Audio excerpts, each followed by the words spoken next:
A ver, hay una idea que se escucha por todos lados sobre uno de los grandes pilares de la Reforma protestante, y es que era, en el fondo, antifilosófica.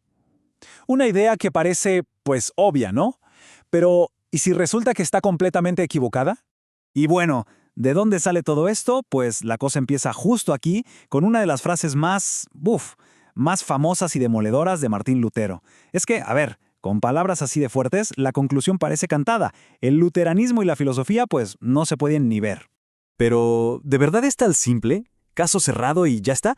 ¿O será que esa primera impresión nos está escondiendo algo? Porque qué tal si debajo de todo eso, la historia es mucho, pero mucho más compleja y hasta fascinante. Pues vamos a averiguarlo. Muy bien, entonces vamos a la primera parte. Se trata de un mito muy generalizado, o sea, la creencia de que el luteranismo, por definición, le tiene alergia a la filosofía. Y es que esta narrativa, la de que los luteranos rechazan de plano la filosofía y el escolasticismo, es súper común. De verdad, se escucha tanto dentro como fuera de los círculos luteranos. Es una de esas ideas simples, pegajosas, que termina definiéndolo todo, y claro, opacando una realidad que es mucho pero mucho más interesante. Ok, vamos al segundo punto, el origen del mito. Porque la pregunta clave es, si es un mito, ¿por qué suena tan convincente? ¿De dónde salió esta idea? Para entenderlo, hay que ver las pruebas que parecen apoyarlo. Y es que si uno toma estas frases así sin más, el caso parece cerradísimo.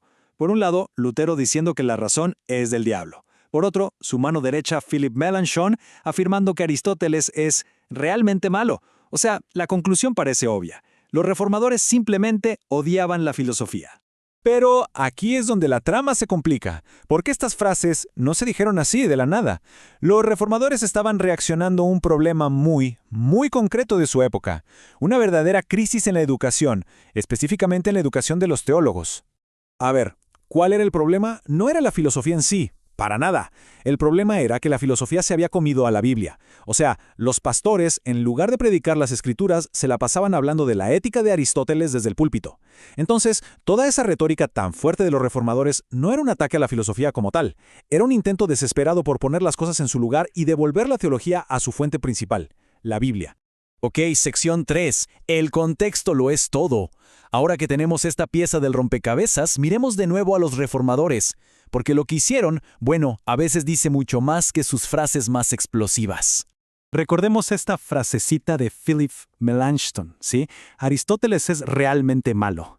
Suena a una condena pues total, sin peros. Pero, ¿qué hacía en la práctica Melanchthon? El tipo que supuestamente no podía ni ver a Aristóteles. Bueno, acá es donde la cosa se pone buena. Porque resulta que este mismo Melanchthon no solo daba clases sobre Aristóteles en la universidad, sino que escribió comentarios súper detallados sobre sus obras. Y ojo, que no era el único. El mismísimo Lutero, años después, reconoció el valor de Aristóteles. O sea, está clarísimo que la relación que tenían con la filosofía era mucho más complicada, llena de matices, de lo que una sola frase nos hace creer. Bien, dejemos a un lado a las personas por un momento. ¿Qué dicen los documentos oficiales, los textos doctrinales del luteranismo? Porque estos son los que de verdad marcan la línea, más allá de lo que opinaron teólogo u otro. Para entender lo que viene, necesitamos un concepto clave de Aristóteles, súper importante, la diferencia entre sustancia y accidente. Es fácil, la sustancia es la esencia de algo, lo que es, y los accidentes son sus propiedades, como el color, el tamaño, la forma, ¿se entiende? Y aquí viene el remate. La Fórmula de la Concordia, uno de los documentos confesionales más importantes del luteranismo, no solo usa este concepto de Aristóteles, sino que dice textualmente que ningún hombre en su sano juicio lo negaría. O sea, rechazar la filosofía, ¿qué va? La consideraban puro sentido común. Y todo esto nos lleva a la parte quizás más increíble de esta historia. Vamos a descubrir la edad de oro de la ortodoxia luterana. Una época entera en la que no solo se usó la filosofía, sino que se la cultivó con muchísima seriedad. Miren esta línea de tiempo porque muestra una evolución clarísima. Empezamos en el siglo XVI con los reformadores que la usaban con cuidado, priorizando la Biblia. Luego, a finales de ese siglo, ya la usan de forma más decidida con gente como Martin Chemnitz. Para el siglo XVII, con teólogos como Johann Gerhard, ya estamos hablando de un compromiso filosófico total, súper robusto. Una tradición tan sólida que de hecho teólogos más modernos del siglo XX lo siguen citando. Y ojo, que no hablamos de personajes secundarios. Estos son los pesos pesados que vinieron después de Lutero, tipos como Johann Gerhard, que analizaba la teología usando las causas de Aristóteles, o Abraham Kalof, la cumbre de esta época, que escribió tratados de metafísica. Incluso había quienes, como Martigny y Bocher, escribían manuales de filosofía para los estudiantes universitarios. Entonces, aquí está la clave de todo. No eran solo teólogos que usaban un poquito de filosofía. No, muchos de ellos eran, de hecho, profesores de filosofía en las universidades. Escribían sus propias obras filosóficas, contribuyendo directamente a la disciplina.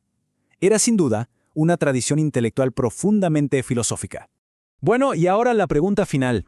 ¿Por qué importa todo esto? ¿Es solo un dato curioso para académicos?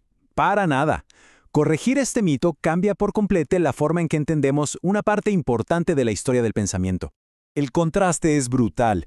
Por un lado, el mito nos pinta un luteranismo simple que le tiene miedo a la razón. Por otro, la realidad nos muestra una tradición con una historia intelectual riquísima, compleja, que se metió de lleno con las grandes preguntas filosóficas de su tiempo. Al final del día, se trata de ser intelectualmente honestos.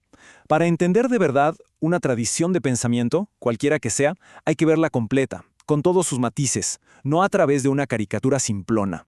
Y esto nos deja pensando, ¿no? Si una idea que parecía tan sólida sobre el luteranismo resulta ser un mito, ¿cuántas otras historias oficiales que damos por ciertas en la historia se caerían a pedazos si tan solo nos atreviéramos a mirarlas un poquito más de cerca?